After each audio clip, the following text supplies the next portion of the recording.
All right, welcome everybody who's joining. Welcome, welcome, welcome. We'll get started in just a minute.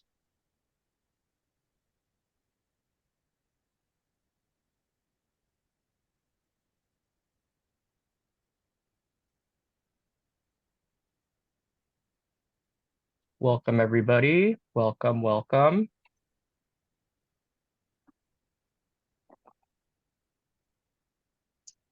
Okay, well, again, welcome everybody. We can get started. So welcome to our webinar presented by Manhattan Psychology Group. My name is Andrew, and I'm the Professional Development Coordinator here to help host and MC today's webinar. So whether you are here live or asynchronously, we are thrilled to have you join us here today. And if this is your first time joining us, welcome to our psychology webinar series, where we host these monthly informational sessions for parents, caregivers, and providers. Today's webinar is about Neuropsychological Evaluations 101 and what families should look for in hiring a neuropsychologist. All right, next slide, please. So before we begin today's presentation, I would like to tell you all about Manhattan Psychology Group. We were founded in 2011. Manhattan Psychology Group is a multidisciplinary team consisting of adult and child psychologists, neuropsychologists, special educators, behavior analysts, and ABA therapists. And we provide comprehensive care from psychological testing to ABA services for individuals of all ages. Our services are available in our Upper West Side and Long Island City offices, as well as clients' homes, schools, and community locations. And we offer various payment options, including private pay, commercial health insurance, and DOE impartial hearing options. Next slide, please. Thank you.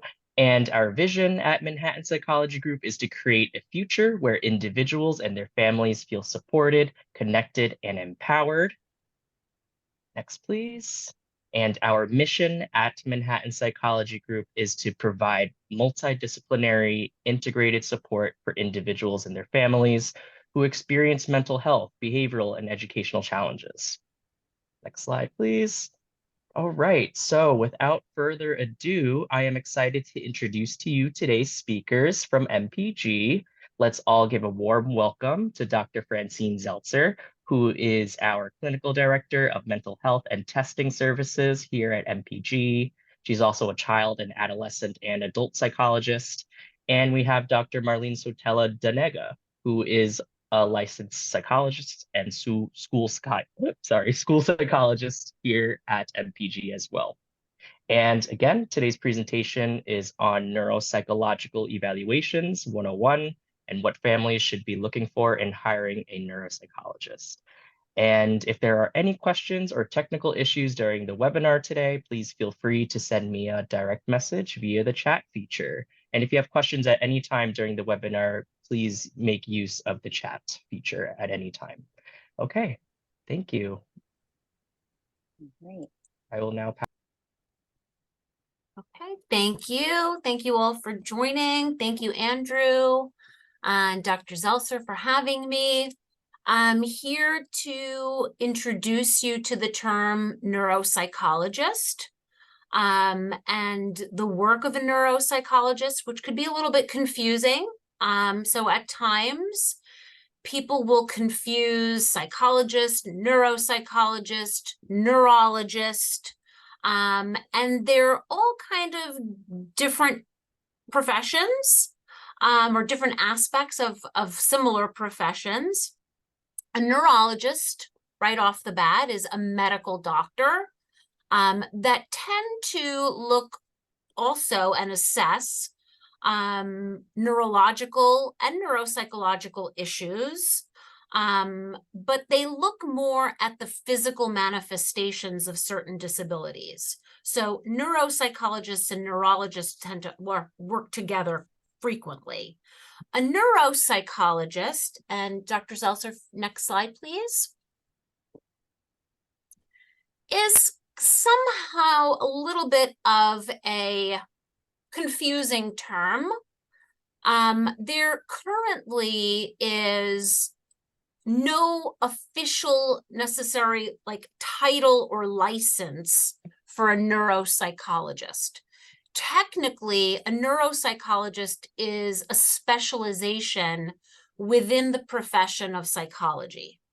So neuropsychologists in general, the bottom line, the bare minimum criteria are that they have to have a doctoral degree in psychology. So these can be either PhDs, PsyDs. They have to be, again, at the doctoral level from an accredited university training program. And it, when you graduate with a doctorate from an accredited program, you're already kind of in good hands with the clinician that you're working from, because accreditation is kind of like a gold standard that that person went through a rigorous training to get the label of doctor in any field. So a doctorate in psychology is usually, it's a terminal degree, meaning that a PhD or a PsyD is the highest you can go in terms of degrees. So among all neuropsychologists, the bottom line is a doctorate in psychology, okay? Secondly, to have a doctorate in psychology, you need to have an internship, which is usually the last year of training. And this is where we start to see differences. Because neuropsychology is a specialty within psychology, you're going to see a lot of diversity in how someone went on to acquire the specialization of neuropsychology. So there are some people, usually more junior psychologists, that graduated from doctoral programs with a specialty in neuropsychology. The reason for that is, and the reason why this is kind of a newer kind of training, is that the field of neuropsych, neuroscience, neurology, brain imaging is fairly new, as we all know. So going back 20 years, even 10 years, there really wasn't such a tremendous focus on the actual manifestations of brain functions. It's been picking up year by year at a very rapid rate. So within psychology, we know, those of us that are in the field, neuropsych is a really kind of hot area. So all the junior psychologists, people coming to training programs, they're all highly interested in neuropsych because it's connecting psychology, right? How the mind works, how people learn, how people process information with the actual functions of the brain. So for more kind of middle career senior psychologists, for example, myself, I got into neuropsych after I had already been trained. So I did my master's in school psychology. I worked as a school psychologist for a number of years. Then I went, very long story short, I took on a training position where I, and still do, teach in a school psychology training program, and began conducting research on learning disabilities. And so after I completed my doctorate, I started kind of going into the neuropsych world, like, wow, like the brain is so super involved here. I need to know more about the brain so that I know how to identify certain learning disabilities, dyslexia, dysgraphia, ADHD, autism spectrum disorders, and so on and so forth. You kind of can't, it's very hard to identify many of these developmental or neurodevelopmental disabilities without knowing how the brain is involved. So, for example, for myself, my studies and my specialization in neuropsych came after my doctorate as kind of a postdoctoral training experience. So again, how we get to the specialization can vary tremendously depending on the clinician that you are working with. But generally, we like to see is for ideally someone who has an internship in neuropsych, someone who has at least 2 years of specialized training, if not at the internship level, at the postdoctoral level, right? Where you're working, where you're consulting, where you're being supervised, where the clinician is being supervised by someone who already has this specialization in neuropsychology. And then finally, a license to practice psychology. So as we said earlier, having a doctorate in psychology is kind of like one step on this kind of path, but to actually practice psychology in any state, excuse me, in any state, but here we're kind of focusing on New York since we're based in New York, requires a license to practice psychology.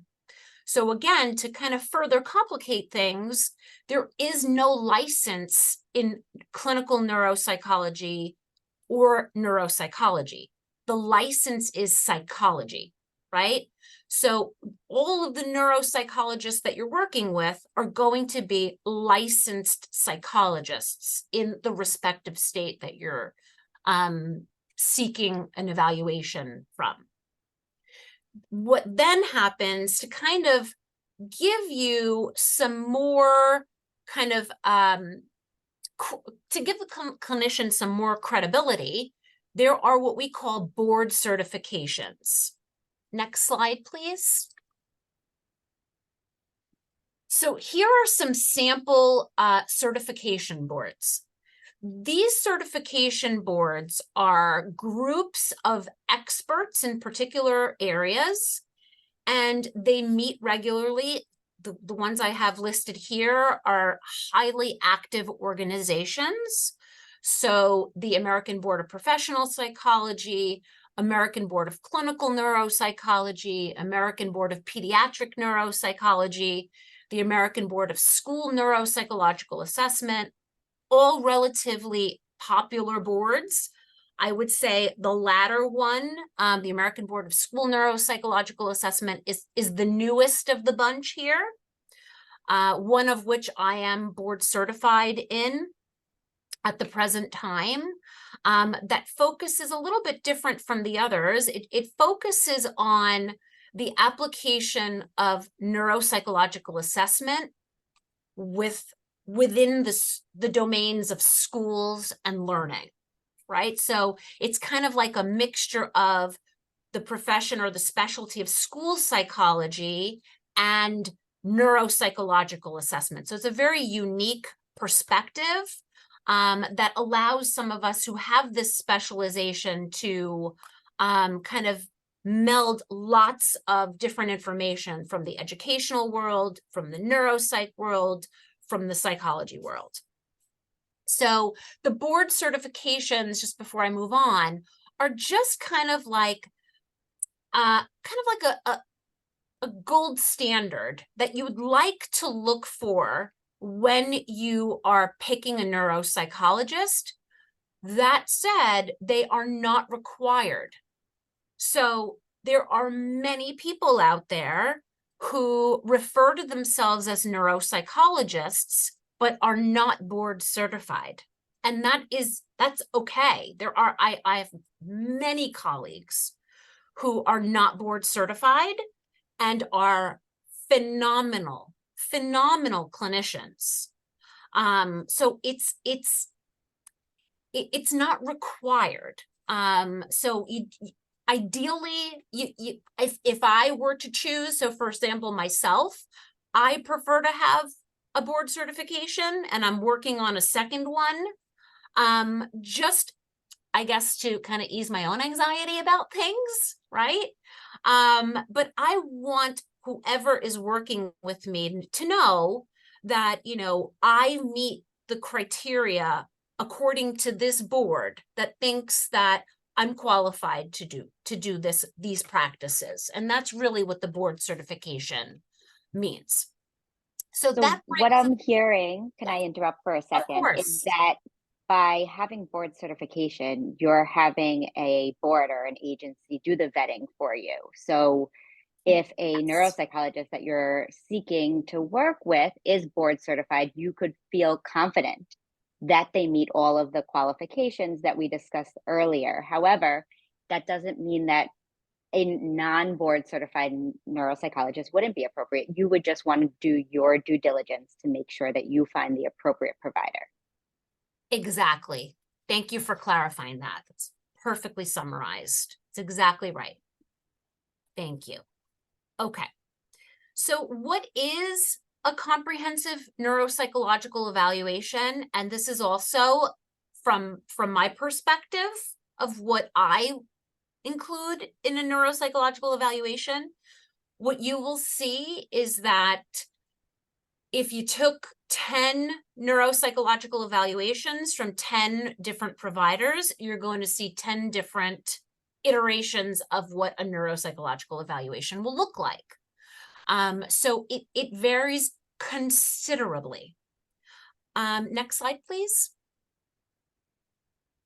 Barron is a very well-known author of neuropsychological assessment textbooks, especially in the area of pediatrics.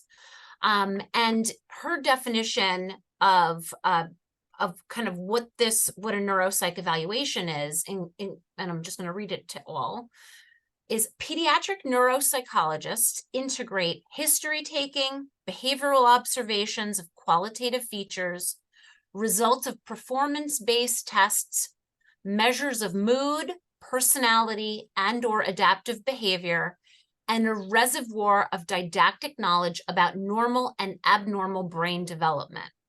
The result is an informed clinical judgment about a child's current neurodevelopmental level, adaptive proficiency, and behavioral and social adjustment.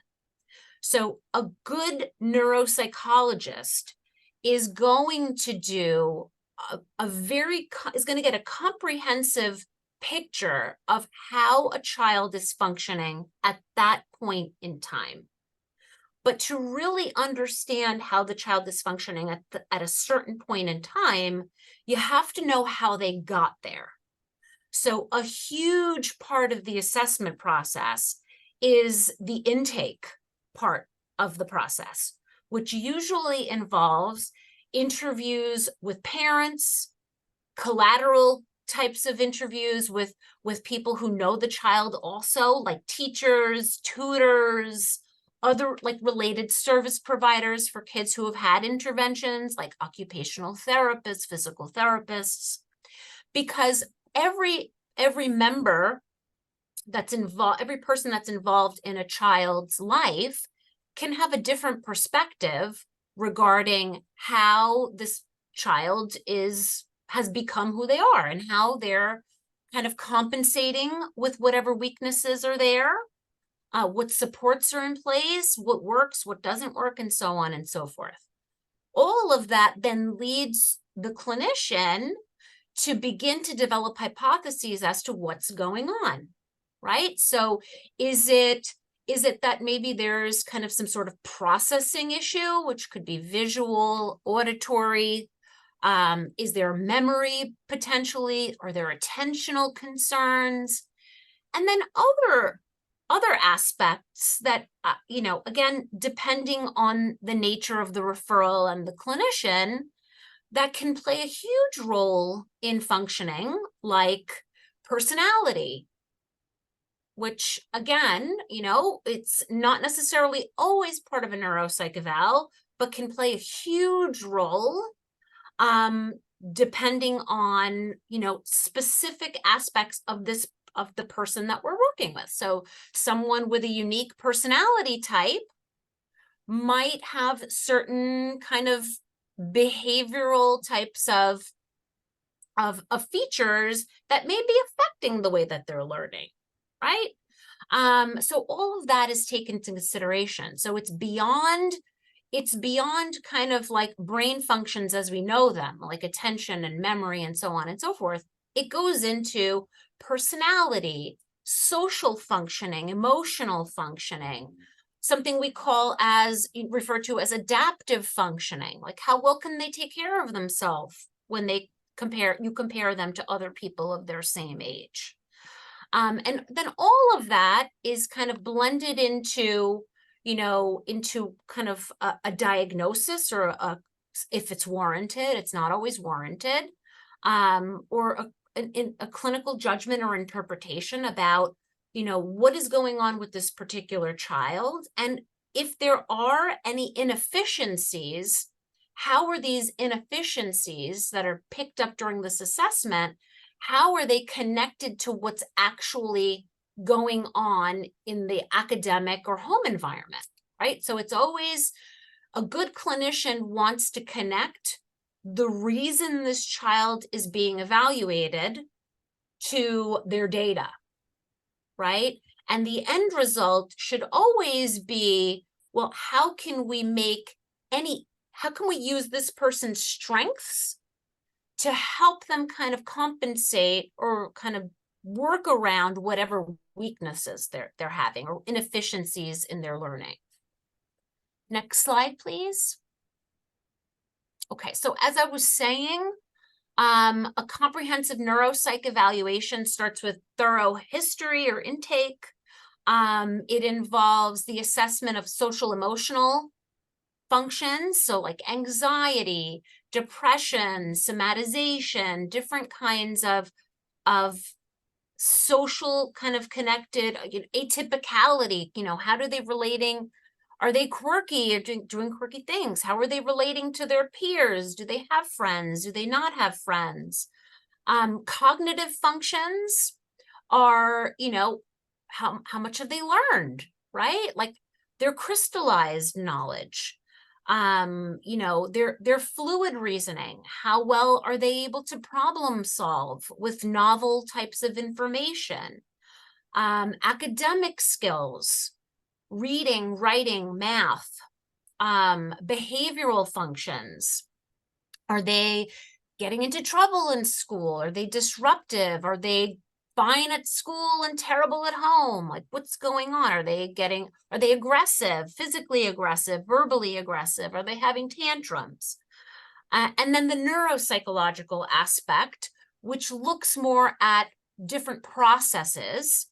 And with a lot of the kid issues, we're looking at how these brain functions are operating usually in relation to this academic domain, which again, depending on the clinician's training, you're going to see a lot of variation. So for example, for myself, I do a whole lot of neuropsych testing, but my focus in the academic realm is very diagnostic, because there's so much more that goes into reading than just reading a paragraph aloud, right? There are auditory aspects to reading. There are visual aspects to reading. So if you don't go into the deeper or like the sub skills of academic areas, sometimes what you'll see is that kids will pull off reading, right? They'll be able to pull off reading a paragraph. But then when you ask them what they read, they have no idea what's going on in the paragraph, right? So, but why? So the integration of neuropsychological tests with certain academic tests starts to give you an idea as to why they're having difficulty understanding what they're reading or processing that information. Next slide, please. Okay, so typically what you'll see in the huge majority of neuropsych evals are assessments in these domains. Now, where the discrepancies lie is the amount of testing or the comprehensiveness of testing within these domains. So I have seen over the years, I've seen other neuropsych evaluations that have come to me from prior clients. And there's tremendous variation. So for example, for cognitive ability intelligence, some clinicians will do a brief measure of this, right? Well, they'll give like 2 or 3 subtests to get a general broad ability. Whereas others will do a full cognitive battery, which is like 14 most of the time subtest, which is 2 to 3 hours of testing. So again, it's the extent or the depth of assessment within each one that is going to vary considerably depending on the clinicians that you choose. When you're interviewing for, or you're kind of calling around and consulting with clinicians, this is something you might want to ask. How far or how deep do you assess each of these constructs? Do you give like 1 or 2 tests to kind of screen for things, or will you do a full battery? So generally, again, the depth will also depend on what is being presented by the client, right? So many clinicians like to start with a cognitive battery to start developing hypotheses as to what the child is doing well versus what they're not doing so well on. And what they're not doing so well on is going to kind of set up what other tests are warranted and would be better tests at helping to identify the problems. So some of these measures would include like standalone memory and learning batteries. So they're very popular tests that are on the market that are very comprehensive, and take as long as the cognitive batteries will take. So again, in the neuropsych world, it's really, there's a balance, because we've got to cover the science of our practice, which is these are the domains which we know are related to certain neurodevelopmental issues, right? And then you've got the level of art that's involved in selecting the right tests for the child and their specific needs, which can be a little tricky sometimes. So again, many clinicians will delve deeper into memory and learning, sensory motor functions, which can involve kind of whole body functioning, like gross motor problems, fine motor problems. Sometimes many neuropsychologists will screen for, ocular motor issues, oral motor issues, and so on and so forth. Attention and executive functions are also tremendous in terms of assessment. Again, there are standalone tests of attention that take quite a good amount of time to give. And then other clinicians prefer rating scales to assess attention, combined with behavioral observations, classroom observations. We'll get back to academic achievement in a second. Adaptive functioning is, as we said earlier, adaptive functioning is how is this person able to do things for themselves when you compare them to people of their own age? So with, let's say a 3rd grader, are they brushing their teeth on their own? Are they getting dressed on their own? Are they doing their homework? Are they getting packed up for school and so on and so forth on their own? How much are they able to kind of do when compared to what you would expect for their age? Language functions, also a tremendous player when it comes to learning disabilities, in that most learning disabilities are usually language-based somehow. So there usually is some aspect of language testing that's involved here. Again, the depth of the language assessment will vary considerably.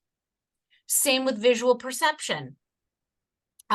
Similar to language, visual perception has also been shown to be related to reading, writing, and math types of difficulties. So assessment in that is also key. Personality assessment also, if warranted, usually in the older kids, sometimes with gifted and talented population, you tend to see super bright people tend to also have kind of come along with anxiety and also kind of perfectionistic tendencies. which could make learning really hard when you really want to do everything perfectly, right? So these kids tend to be like, oh, well, this is not coming easy for me, so I'm just not going to do it. They're very, I mean, all kids are savvy in their own way, but sometimes you get really, really off the charts bright kids that are having learning issues, and sometimes their own personality traits can get in the mix. And then we have, as I was saying earlier, with academic achievement testing, which again can vary a lot depending on the clinician and their knowledge of and experience with learning disabilities. So there is a huge diversity of academic measures that are out there. A lot of the typical tests that are out there, which I find a lot of parents that seek private evaluations are most frustrated with, are the ones that are used usually in the schools, unfortunately, where they tend to measure academic skills much more broadly. So the kids will, everything will be normal, within normal limits, everything's average. But when you kind of look at their report cards and their typical academic functioning, they're nowhere near the average range or performing as expected.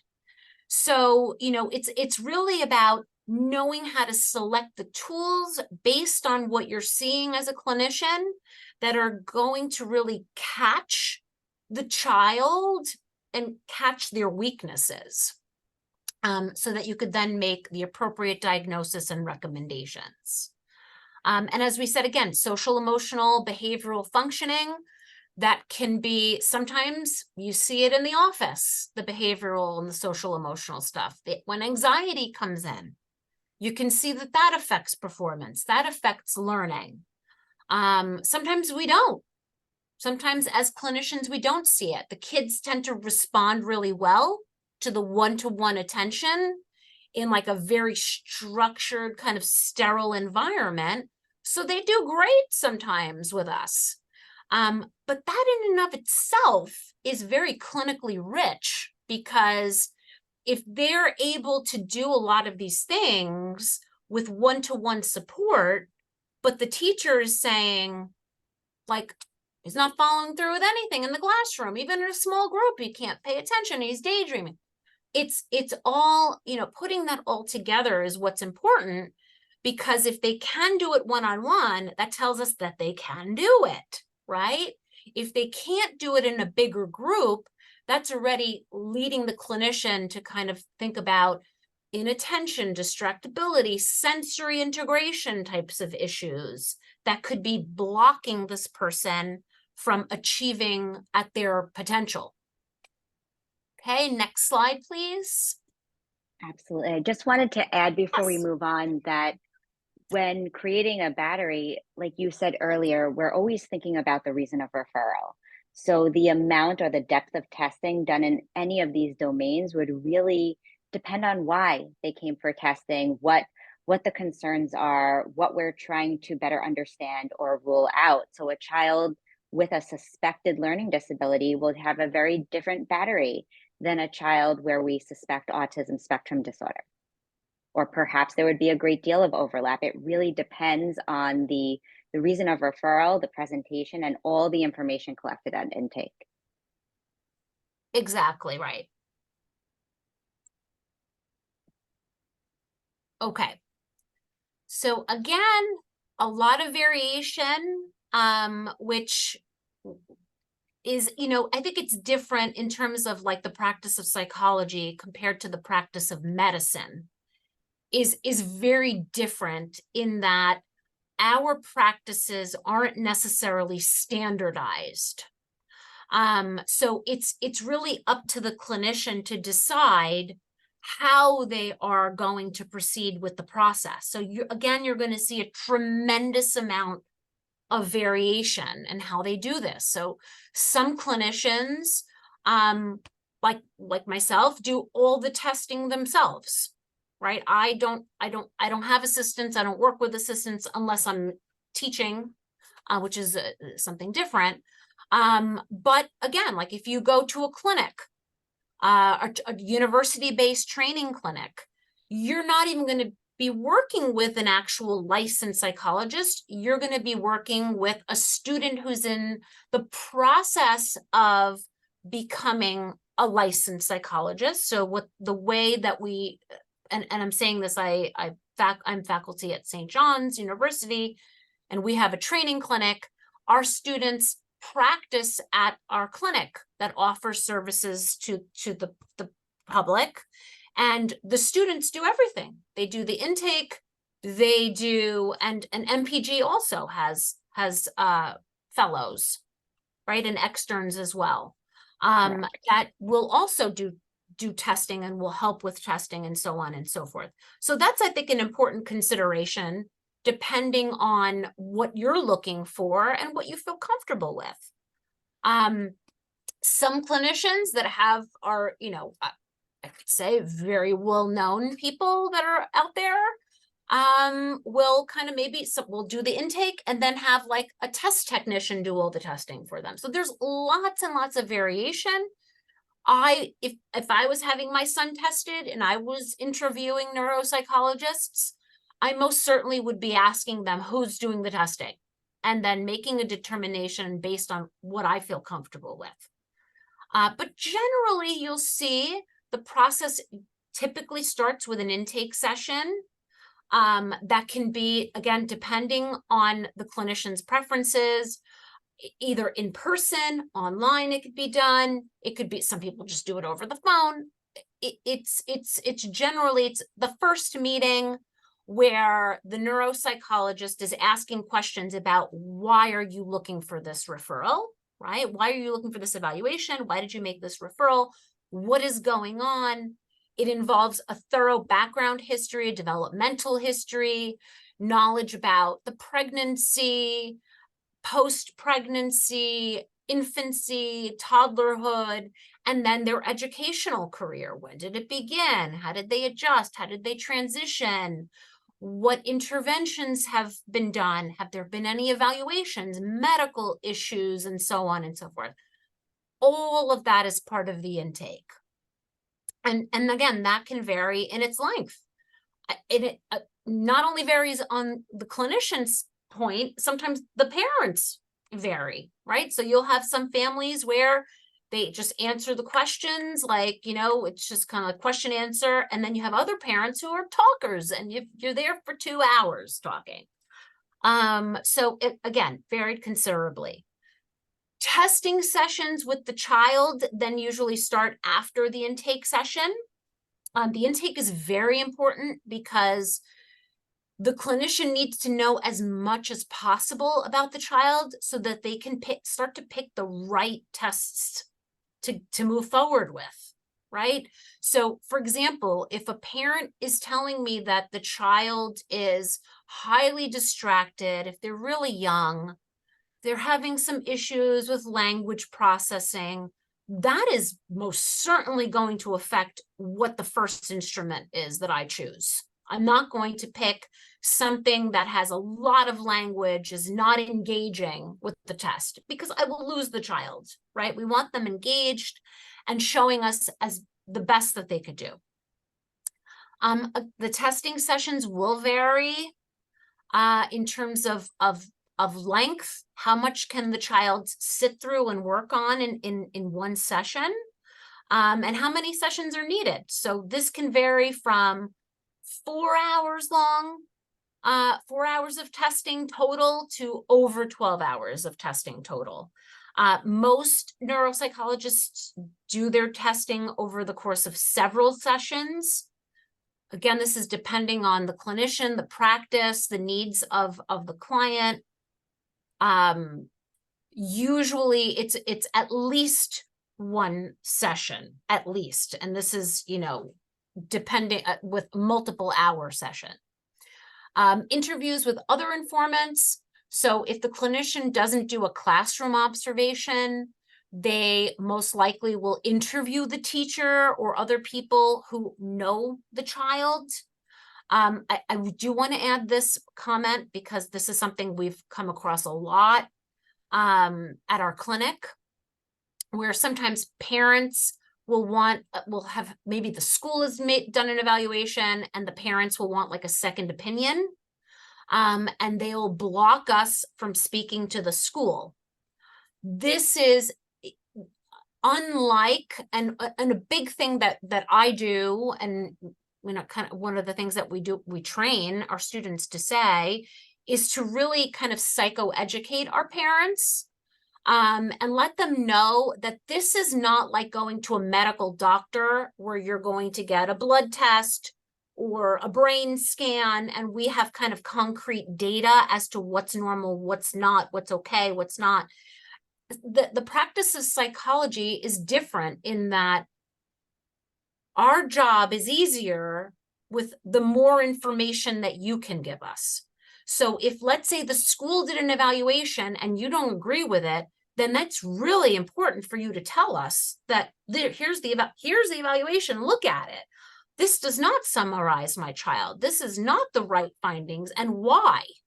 And then the clinician can work with that information to really answer your questions, right? So it's the more information you can provide the clinician, the easier the process is going to be, and the more likely you're going to be able to walk away with more clear answers for the evaluation.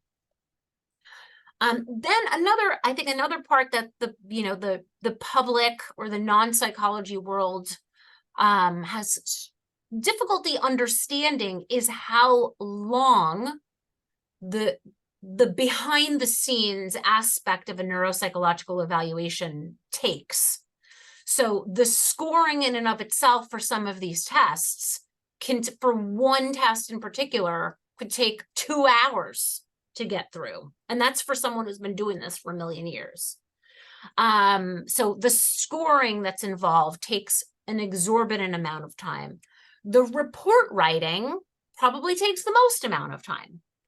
So you'll see the reports that you get are very comprehensive. They're very long. And they're, for many like myself, I conceptualize the case. The case all makes sense when I get to the report writing stage. So although I have like lots of hypotheses going on, I will never tell a parent what my case conceptualization is or what I think is going on until the report is done.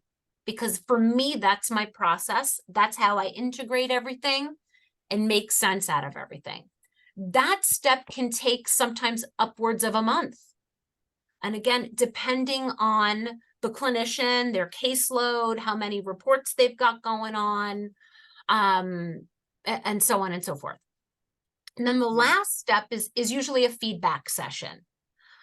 So at this point, once everything is completed, the clinician will meet with the family, go over all the results, the diagnoses, if there are any, and recommendations. So at this point, this is your chance to kind of, for asking questions.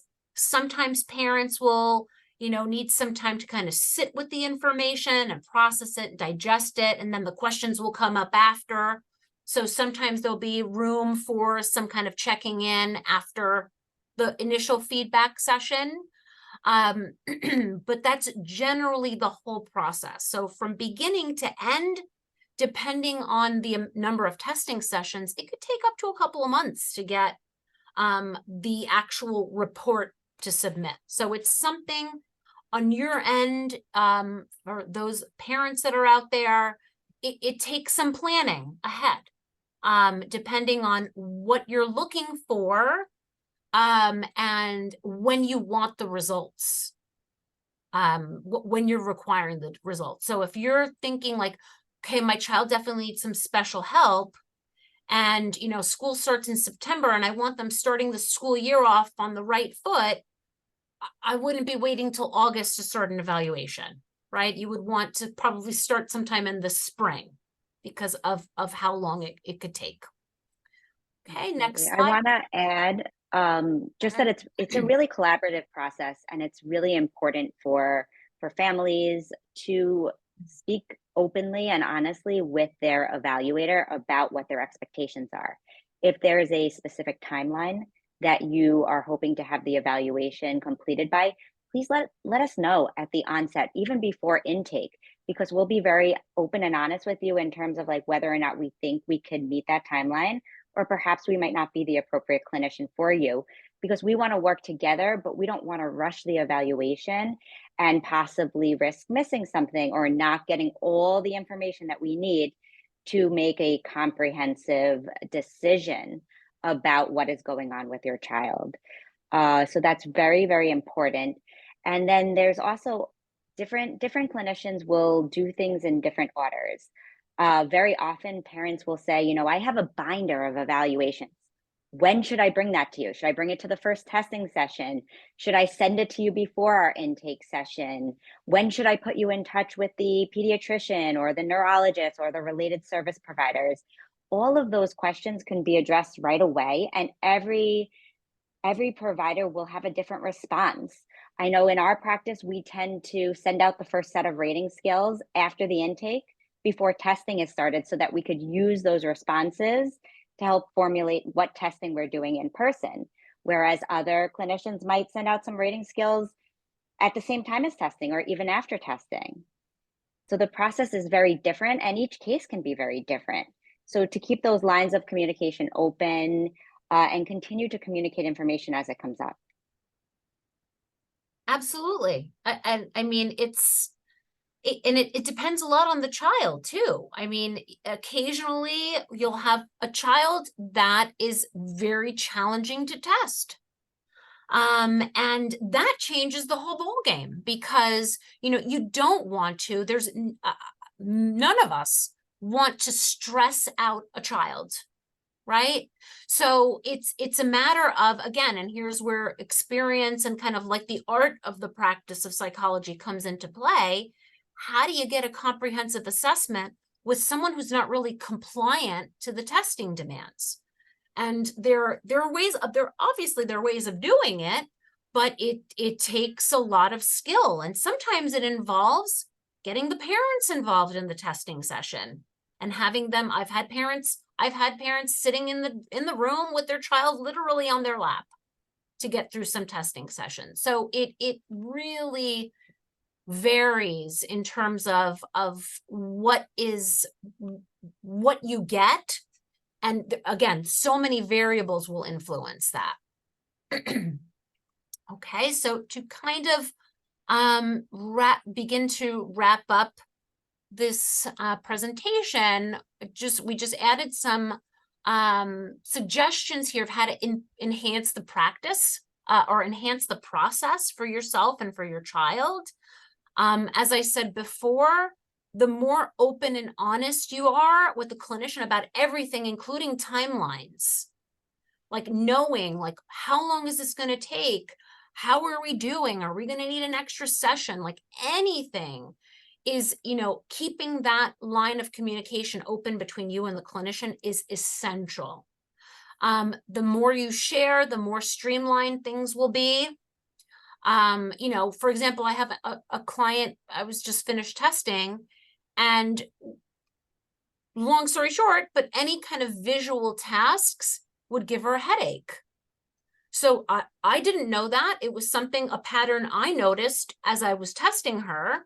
So, you know, a lot of times with the visual stuff, you kind of like, if you're testing visual processing, it's one test and it's a lot of visual processing.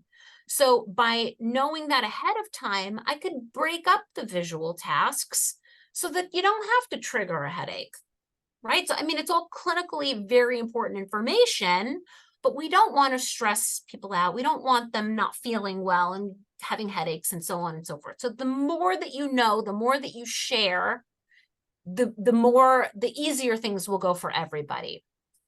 Again, as I said before, just in some, allowing us outside people access to the insiders and who know your child best. So aside from the parents, anyone else who knows your child and can inform us about how this child is functioning outside of our like little office is key. Many times in the private world, we've met with kids who, when we don't have the academic piece, like they're amazing, they're doing everything fantastic. There's no evidence of anything going on. So it's like without that access to the school, we can't definitively make a diagnosis sometimes. So it's key. And then letting the clinician know specifically, what do you want to learn from this evaluation? What do you want to know? I mean, some people will say like, oh, I want to know my child's IQ. Do they have ADHD? Do they have dyslexia? Are they depressed? Is there a personality disorder going on? Like specifically, what's in your mind? What are you thinking about? And ask the clinician, can you help me get this out of my mind? Like either rule it out or tell me if it's, you know, a true diagnosis. And then what are you looking for? Which I think is a key thing that I always ask parents, because I think once you know what the parents are looking for or the families are looking for, you can have a better idea of how to kind of answer questions in a way that will lead them to that if it's warranted. So, you know, are you looking for extra time because their child is anxious and they're panicked about time? Are you looking to, you know, get your child out of their local school district into a specialized school? Are you looking for a very specific type of intervention? Whatever it is that's on your mind, your transparency with the clinician is going to enhance the process considerably. So the more transparent you are, the better the outcome will be. Okay, I think that was, is that our last slide? It is. Okay. Yes, it was.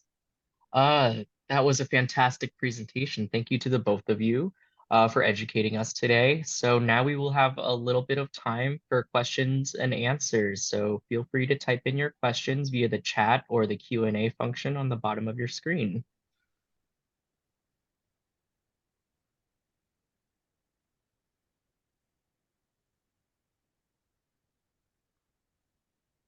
Or in the meantime, while we're waiting for questions, do you guys have anything else that you want to add? We did just get a question, and then I'll okay, talk great. a little bit about the process at Manhattan Psychology Group. But the question says, who typically does the intake? So that varies from practice to practice, but more often than not, the intake will be done by the neuropsychologist, who will also be the person doing the testing, writing the report, and doing the feedback session. So if anyone other than the neuropsychologist is involved in the process, you should be informed of that prior to agreeing to commit to the evaluation. So for example, at MPG, we do have trainees who are available to assist with evaluations. We call those hybrid evaluations.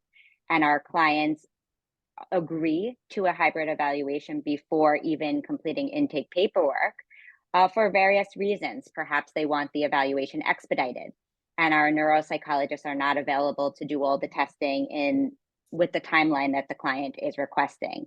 Or perhaps they are cost sensitive and looking to figure out a way that they could manage the cost and also complete the evaluation. So perhaps using a trainee would help address that issue.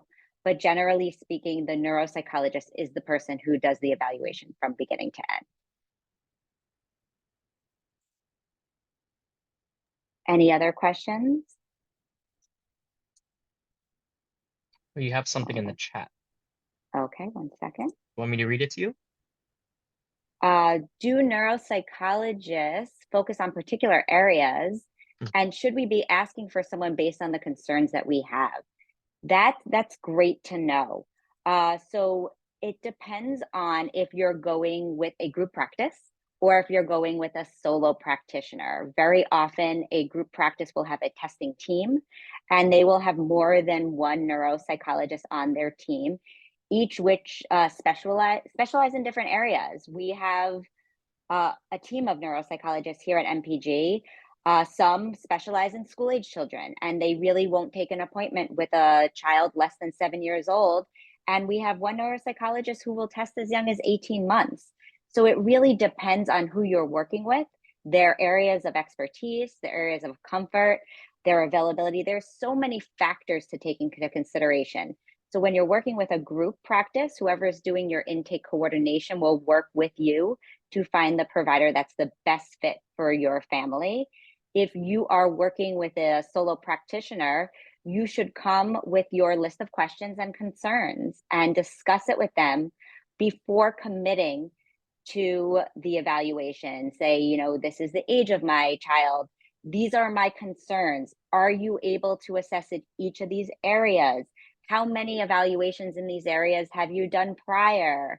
What type of training and background that you have? There's no such thing as a silly question, and you are your family's best advocate. So please, the more questions you ask, the better informed you are, and then you could make an informed decision on who is the best fit for you.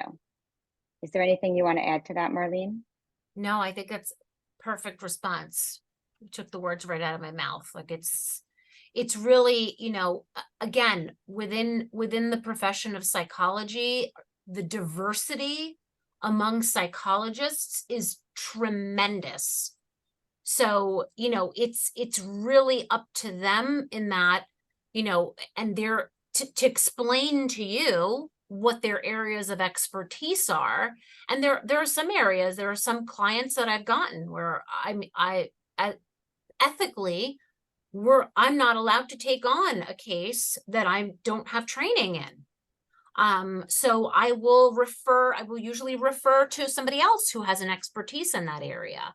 But it's super important to ask ahead of time, if you're going the solo route, if that clinician has experience with the particular issue or issues that you are looking for answers about. Great. And then we have another question here. Whether we have experience with families coming in after their school, whether it be the DOE or a private school or a suburban public school, conducts an evaluation, and the findings of the school's evaluation suggest that the child is performing in the average range. But despite this evaluation, the child is still struggling. Is there anything that we can do to address what might have not been caught by the school? I think this is, in the private world, this is the core of what I have seen, which is that, the schools don't always comprehensively capture what is going on with a particular child. And I think in having worked in the schools, there's very limited time and resources to engage in this kind of comprehensive assessment in the schools. So sometimes the tests that are used, they're phenomenal, they're comprehensive, but the interpretation is different than it would be from a neuropsychological perspective. That's level one. And level two, there's no additional testing. So it makes diagnosis very challenging. And that said, there is a difference between the services that are provided in a school versus an outside setting. So the schools follow educational legislation.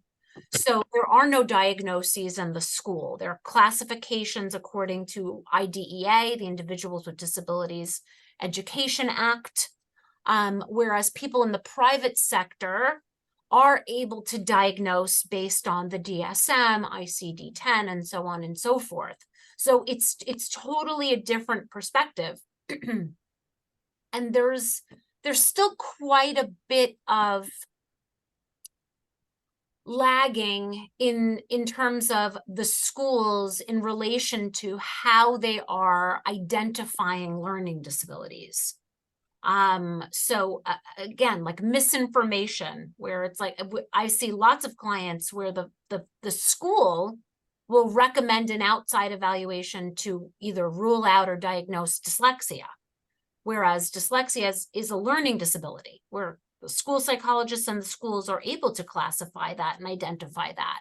So it's literally the same exact thing. So, you know, in those cases, sometimes I kind of kick cases back to the school and say, like, you kind of have everything you need. You maybe need a little consultation and don't need an evaluation. But a lot of times it's a matter of these other functions like attention, memory, the other functions that we discussed earlier that are not usually part of a school assessment, which are the kind of like answer the question as to why someone is not learning like everybody else or as expected. Absolutely. And you said it perfectly, where many school districts will classify, but they won't diagnose. So they'll give a classification so that the child is eligible to receive special education services. But if the child, let's say, has an attentional disorder, they'll say attentional issues, but they will not necessarily diagnose an attentional disorder. So it's very helpful to have a comprehensive evaluation and then share that evaluation with the school district so that we could make sure that we're all working together to best meet the child's needs. We are running out of time. There was a question about a developmental pediatrician. I just want to clarify that developmental pediatricians and behavioral pediatricians are medical doctors. So our neuropsychologists will often work closely and collaborate with them if you're already being followed by a behavioral pediatrician, or on occasions they might recommend a consult with a developmental or behavioral pediatrician based on the findings of the evaluation. And then our very last question is that schools can't provide a diagnosis. So it depends. Some schools will, other schools won't. It really depends on the school district that your child is attending in general. It also depends on who's doing the evaluation. So some schools will, most schools won't. My recommendation is to share whatever information you've been provided by the school with an outside provider, and then they could use that information, review it, and then give you feedback before even committing to taking you on as a client. And like we said before, it might just be, you know what, let me join your next CSE meeting. Let's all work together. I'm not sure more testing is needed here. Perhaps the school just needs some psychoeducation. I just want to add to that. The word dyslexia, there's so much misinformation out there about it. Dyslexia is synonymous with a learning disability. It's the same exact thing. It's also not a diagnosis. So if you were to look in the DSM or any of these categories, it's a neurodevelopmental descriptor. So it's just a term that people like neuropsychologists will use to describe a reading disorder. It's just a fancier word, that it's fancier than saying a reading disorder. But it's literally the same thing. So in the schools, if you read the special ed law, IDEA 2004, and the regulations, in the definition of a specific learning disability, it says includes dyslexia. So I think the discrepancy comes with the word diagnosis. Schools are not allowed to diagnose. That's number one. They classify. That's the educational term. And then the word dyslexia, many people think it's a diagnosis. It is not a diagnosis. It's just another word. It's a descriptive term that means a learning disability in reading or a reading disorder. Great. Well, thank you, everyone. If anyone has any more questions or concerns, you can always feel free to reach out to us. You could follow us on social media and send a private message through any of our forums, or you can reach out to any of us directly, and we would be happy to answer any questions or concerns that you may have. I also want to mention, if anyone is interested in receiving evaluation or mental health services, we do offer free virtual office hours with our postdoctoral fellows who can answer any questions you have and help you better understand if a neuropsychological evaluation is what your family needs. So we have a link to that on our website, and you could sign up through Calendly for a free virtual consultation to better understand if we are the best fit for your family. Awesome. Thank you so much to both of you again for this wonderful presentation. As Francine was saying, if you want to follow us on social media, if we weren't able to get to your question or if you have another question, feel free to reach out. We will also be posting a recording of this webinar within a week or two. So we will inform you all when that recording is up. You could feel free to watch it again and share with your friends and colleagues. And thank you again for attending. Thank you. You. Yes.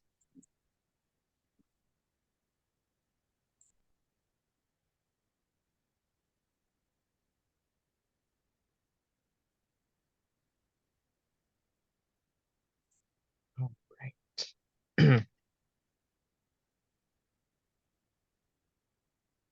Let me stop recording.